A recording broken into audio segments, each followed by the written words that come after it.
저는 생각이 좀 다른 게 말을 잘하는 사회를 이제 요구하게 되면 뭐 타코스님 이야기처럼 뭐 분쟁이 많아질 수도 있겠죠. 근데 한 개인의 입장에서 본다면 말을 잘하는 건 굉장히 좋습니다. 왜냐하면 모든 상황을 자기 중심으로 만들 수 있어요. 네. 흩어져 있고 뭐 규칙적이지 않게 돌아가는 어떤 환경들을 말을 통해서 내 중심으로 이제 끌어모을 수 있다는 게 있고. 그게 이제 김태훈 씨의 착각인데요. 김태훈 씨가 이제 모임에 이렇게 가면은 말을 주도를 하잖아요. 말 잘하니까. 근데 그게 끝난 다음에도 인생이 계속되거든요. 그러니까 사람들이 그 다음에 모여서 김태훈 씨 욕을 해요. 그 다음에 모여서 김태훈 씨 욕을 해요. 아니 그거 얘기 안 하기로 했잖아요. 근데 뭐라고 이제 잠깐 내 마음이 보이나? 뭐라고 욕을 하냐면은 보통은 그럴 경우에 사람들이 혼자만 잘난 줄 알아. 혼자만 열심히 척해. 여기 지난 회의에서 이렇게 얘기한다. 특집이 계속되나요? 저의 특집이 계속되는 겁니까? 저는 근데 그렇게 생각하지 않는 게 뭐냐면 그들이 욕하기 전에 그 자리에 가서 또 얘기합니다. 그러니까 이런 어떤 연속성이 있는 건데 나이가 들어서 말 잘하는 게 좀 곤혹스러울 때가 두 번 있어요. 그게 뭐냐면 첫 번째로는 말을 많이 하게 되면 돈을 많이 써야 돼요. 그 자리에서 말을 많이 하고 술값을 내지 않고 가면 선생님 이야기가 맞아요. 그렇죠. 다시는 그 자리에 이제 낄 수 없는 부분이 있고 그다음에 문제가 뭐냐면 또 하나의 문제 아마 강 교수님도 비슷한 생각을 요새 하고 계시지 않을까 싶은데 이 말을 하면서 글을 쓰는 사람이 있지 않습니까? 시간 대비 단가로 봤을 때 말이 훨씬 비쌉니다. 그러니까 점점 그래서 멀어지고 어디 쫓아다니면서 말할 데 없나 이런 걸 생각하게 돼요. 그러니까 본인이 사실 이 말하는 사람과 글 쓰는 사람들이 직업을 둘 중에서 어느 하나를 택하십시오라고 하면 심정적으로는 글 쓰는 쪽으로 가게 되는데 현실적으로는 말하는 일이 훨씬 더 많아지는 상황들이 벌어져요. 아니 그러니까 말이 너무 중요하다는 걸 느낀 게 그러니까 아까 단가 말씀하셨잖아요, 김 교수님께서. 근데 글을 쓰면은 사실 별다른 게 필요가 없어요. 글을 잘 쓰기 위해서는 머리, 펜, 뭐 컴퓨터 정도만 필요하는데 말을 잘한다고 하면은 사실 복합적이게 작용하는 게 굉장히 많다고 생각을 해요. 인상이라든지 톤이라든지 뭐 옷 매무새부터까지 정말 여러 가지가 좌우가 많이 되는데 말은 누가 하느냐 어떻게 하느냐가 너무나도 중요하다는 거죠. 여기서 팁 하나 드리면요. 그래서 탁 교수님이 머리 염색을 안 하십니다. 흰머리가 주는 일종의 권위가 있어요. 평범한 얘기를 해도 뭔가 고수의 얘기 같고 이런 게 있어요. 뭔가 느낌 풍기는 느낌이. 네, 있죠. 그걸 전문용어로 위장고수라고 그래요. 아니, 오늘 나와보니까 우리 탁 교수님이 말씀을 많이 하시네요. 근데 이제 방송에는 안 하는 걸로 나오거든요. 그거 이제 편집의 횡포인데요. 아니 이게 지금 말을 잘하자 해서 지금 내용을 가지고 다루는데 말하지 말아야 된다고 저렇게 하시니까 당연히 편집이 다 되겠죠. 그렇죠. 시작부터. 아니 근데 또 요즘에 보니까 소개팅 같은 데 나가도 굉장히 주도적으로 웃기는 친구들이 있는데 결국에는 커플이 되는 친구들은 가만히 있던 잘생긴 친구들이 이제 커플이 되거든요. 근데 이제 기본적으로 여성분들은 그래도 말을 잘하는 남성들 그래도 선호한다는 그런 연구 결과가 나왔어요. 그러니까 미국에서 남자들의 어떤 스토리텔링이 여자한테 어떤 영향을 끼치느냐 그거 이제 연구했었거든요. 근데 맨 처음엔 여자들이 이제 그 남자들을 봤을 때 물론 잘생긴 남자를 어느 정도 선호했었는데 말을 듣다 보니까 그래도 나중에 말을 잘하는 친구들한테 이제 넘어가더라고요. 근데 이제 그거 왜 그러냐고 물어봤더니 우선 남자들은 이제 말을 잘하면 더 빨리 유명해지고 더 열정적이며 더 좋은 리더 될 수 있다는 것이 이제 좀 확실하다라고 대답했었대요. 근데 그거는 이제 애둘러 얘기한 건데요. 남자가 능력이 있어야 된다. 다시 말해서 돈을 잘 벌어야 된다. 그 얘기예요. 지금 말씀하신 것처럼 말을 잘하면 결국은 출세한다는 얘기 아니에요.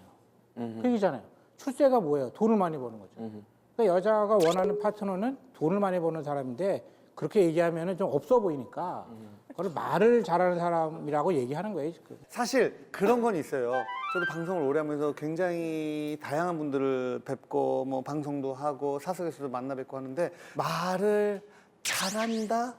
이 기준이 좀 다른 것 같아요. 그러니까 지식이 굉장히 많은 분들은 많죠. 무슨 얘기를 할 때 거기에 대한 역사적 그 배경, 그 다음에 뭐 아주 디테일한 것부터 쭉 말씀하시는 분이 있는데 저는 그런 분들은 그냥 지식이 많은 분 같고 자기의 생각을 거기에 투영하고 뭔가를 말씀하시는 분들이 진짜 말을 잘하는 게 아닌가 그런 생각을. 그럼 신동엽 씨가 생각할 때 말 잘하는 거, 말솜씨 이거는 선천적이라고 생각하십니까? 아니면 후천적이라고 생각하세요? 태어나자마자 뭐 정말 배운 적이 없는데 어린이들 중에서 노래를 잘하는 어린이가 있고 네. 제일 신기한 건 그냥 맥락 없이 달리기를 잘하는 어린이들 있잖아요. 저는 그게 다 되게 신기하다고 생각하는데 물론 선천적으로 어느 정도 기본적인 게 있지만은 거기서 후천적으로 그 선생님한테 배우고 그다음에 또 코치한테 배우고 뭐 하면서 점점 잘하듯이 말도 그냥 선천적으로 잘하는 게 어느 정도는 있지만 퍼센테이지로 따지면 좀 후천적인 게 뭐 51대 49 일지언정 후천적인 게 더 크다고 생각을 하거든요. 그렇게 말씀하시면 안 되죠. 왜요? 제가 보기에는 뭐 신동엽 씨가 학원 다녔을 리가 없어요. 스피치 학원 다녔겠어요. 그렇죠. 여기서 반전 있는 거 아닙니까? 학원 다닌 거로? 그러니까 그렇다고 뭐 책을 많이 읽었겠어요. 그런 거 전혀 아니에요. 저기요. 아니 맨날 술 드실 때 공부 진짜 안 했는데 참 신기하단 말이야. 아 이게 칭찬인지 뭔지. 그러니까 제가 보기에는 말을 잘하는 거는 말씀하신 대로 달리기를 잘한다든가 이런 것과 똑같은 능력이에요, 타고난. 근데 그걸 얼마나 제가 발휘하느냐의 문제지 연습한다고 해도 되냐? 되면은 다 신동엽 씨처럼 됐겠죠. 그렇죠. 그럴 리가 없어요. 저는 뭐 오늘 초반부터 많이 부딪히는데 후천적인 것이 훨씬 더 크다고 봐요. 왜냐하면 재능이라는 건 분명히 있습니다. 타고 태어나는 것이. 근데 그것이요 유아기, 뭐 소년기, 소녀기 해서 어느 정도 나이까지는 재능으로 다 커버가 돼요. 쉽게 얘기해서 뭐 중학교나 고등학교 정도까지는 제가 생각했을 때 말을 잘하는 능력을 가지고 주변 사람들을 사로잡을 수 있어요. 근데 이것이 이제 나이가 성장을 더 해서 쉽게 해서 이제 어떤 전문가들 사이에 들어가야 되고 좀 더 이제 말하자면 어떤 지적인 체계가 잡혀 있는 사람들 사이에서 그 생활을 하게 될 때 그때는 후천적인 노력이 없이는 말을 잘하는 것만 가지고서는 생존할 수가 없죠. 우리가 그런 사람들을 흔히 이야기할 때 뭐 저 사람 사기꾼 같아. 말은 정말 청산유수로 하지만 그 사람이 이야기하는 내용들을 이렇게 들어보면 저 사람이 지금까지 그 나이가 되도록 별다른 트레이닝이 된 것도 없고 사실은 뭐 공부한 것도 없고 이런 것들이 이제 깨닫게 되는 순간들이 있거든요. 그런데 그 오해가 있는 게 말을 잘하는 게 청산유수처럼 말하는 게 말을 잘하는 게 아니에요, 절대로. 그거가 전혀 관계가 없어요. 그러니까 말을 잘한다는 건 상대방이 원하는 걸 정확히 읽어내는 능력이 더 중요한 거거든요. 그래서 말을 청산유수처럼 잘한다 이런 건 욕이에요, 사실은. 비판인 거죠. 저는 조금 다르게 맥이 조금 다를 수 있는데 생각보다 인간은 타고난 재능이 많은 것 같아요. 우리 DNA에 재능이 굉장히 많은데 그게 어떻게 어떤 이제 좀 성장기를 거쳐서 어떻게 활성화가 되느냐가 정말 중요하다고 생각을 하거든요. 말을 잘한다 이런 칭찬을 듣거나 아니면 너는 왜 이렇게 시끄러워 이런 식으로 비판을 받거나 어떤 말을 성장기에 듣느냐에 따라서 좀 후천적으로 말을 잘하는 사람이 되거나 아니면 말을 하고 싶지 않아 하는 사람이 되거나 그렇게 갈린다고 보거든요. 근데 저는. 말이라는 게 왜 발달을 했을까 생각해 보면요, 일종의 생존 기술이었던 것 같아요. 그러니까 예전에 원시 시대부터 시작해서 이제 근육을 중심으로 역사가 만들어졌을 때 힘센 사람들은 사실 말을 그렇게 잘할 필요가 없습니다. 제가 뭐 최근에도 그런 얘기 하지만 외모가 조금만 더 훌륭하게 태어났었다라면 말 따위에 집착하지 않았어요. 그런데 엄청 집착하잖아요. 엄청 우리 어떻게 살아야 되니까. 그러니까 자원이 많은 나라는 되게 기술이 잘 안 발달해요. 땅을 파면 바로 자원이 나오니까. 이게 사실 우리는 저 시멘트하고 석탄밖에 없잖아요. 그러니까 기술이 발달하는 거거든요. 어떻게든 살아야 되니까. 그러니까 저는 말의 기술이라는 건 그래서 후천적으로 발달한다고 봅니다. 절반은 공감하고 절반은 저긴데 이제 말을 해야 될 상황이 되면 사람이 이제 말을 잘 하게 되죠. 근데 이제 저 같은 경우는 뭐 이렇게 얼굴로 보면 굳이 말을 잘할 필요는 없는데 예. 오늘 당황스럽네. 해야 될 상황이 됐어요. 저는 적응했어요, 이제.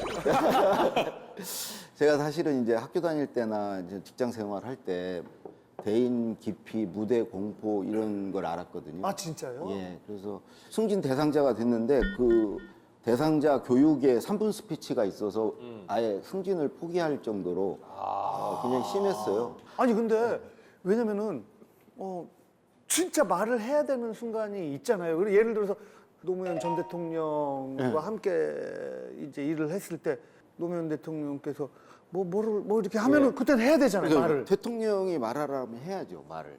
그런 경우가 있었어요. 예, 그러니까 이제 그분은 이제 토론을 좋아하시고 그래서 저보고 이제 광복절 경축사 발제를 해라, 어떻게 쓸 건지 토론을 하시겠다 그러는데 제가 그 여의도 어떤 설렁탕 집에서 점심 때 밥 먹다가 그 전화를 받았어요. 예. 그래서 제가 숟가락을 놨죠.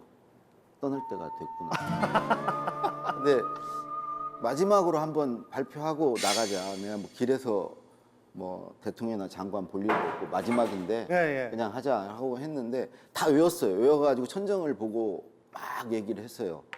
끝나고 나니까 조용하더라고요.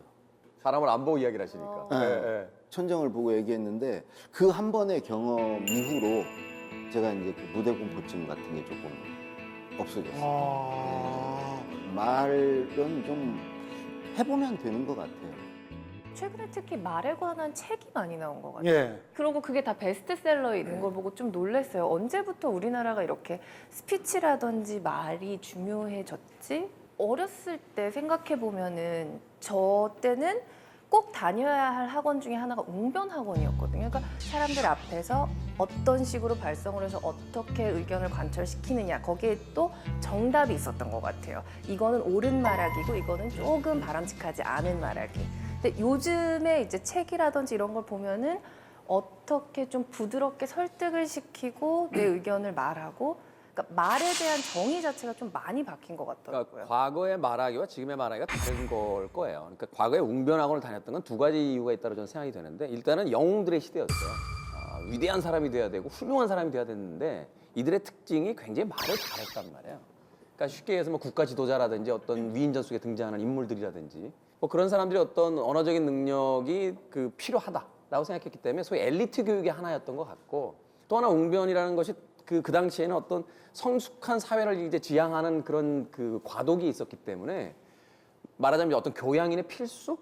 뭐 이런 정도의 느낌이라면 지금의 언어라는 것은 거의 현실적이고 실질적인 얘기인 것 같아요. 그러니까 회사 내에서도 끊임없이 뭔가를 발표해야 되고, 사실 서점에 나와 있는 책들을 보는 사람들이 친구들과 만났는데 말을 잘하고 싶어, 이래서 그 책을 보는 것 같지는 않아요. 대부분의 그 말에 대한 책을 보는 사람들이 그렇겠죠. 사회생활을 할 때, 회사 내에서 뭔가를 발표할 때, 뭐 이런 것들이니까 굉장히 실질적이고 현실적인 이유 때문에 말의 필요성이 좀 있는 게 근데 아니에요. 그거는 예. 옛날도 똑같았어요. 그거는 이제 영웅 시대에는 웅변했다고 말씀하셨는데 그건 오해고요. 그 로마 시대 같은 경우에 이제 원로원이 있었잖아요. 이거 불쾌해지네요. 오늘 녹화 시작한 지 얼마 안 됐는데 김태훈 씨 두 번째 지적이거든요. 첫 번째가 착각이고요. 제가- 두 번째 오해입니다, 지금. 제가 지난 회부터 계속 특집으로 가는 느낌이어서 곧 신동엽, 김태훈의 고수회전으로 바뀔 것 같은 느낌이었어요. 아, 그거 자체도 오해고요. 네, 그거 역시 오해고요. 그 원로원 같은 경우는 이제 그 우리가 얼핏 보기에는 시저나 이런 사람들이 웅변하는 것처럼 보이는 거예요. 네, 네. 웅변이 아니라 그 원로원들을 설득시키는 거예요. 투철하기 때문에. 그러니까 그때 가장 필요했던 것이 논리였거든요. 그래서 이 사람들이 논리 교육을 굉장히 많이 받았어요. 그러니까 이 사람들은 뛰어난 웅변가가 아니라 설득자들인 거예요. 완벽한 실생활이었던 거죠. 그래서 사느냐 죽느냐의 문제였던 거예요. 지금처럼 뭐 승진하느냐 이런 문제가 아니라 소크라테스 같은 경우는 사느냐 죽느냐의 문제였죠. 그게 어떻게 웅변이 되겠어요?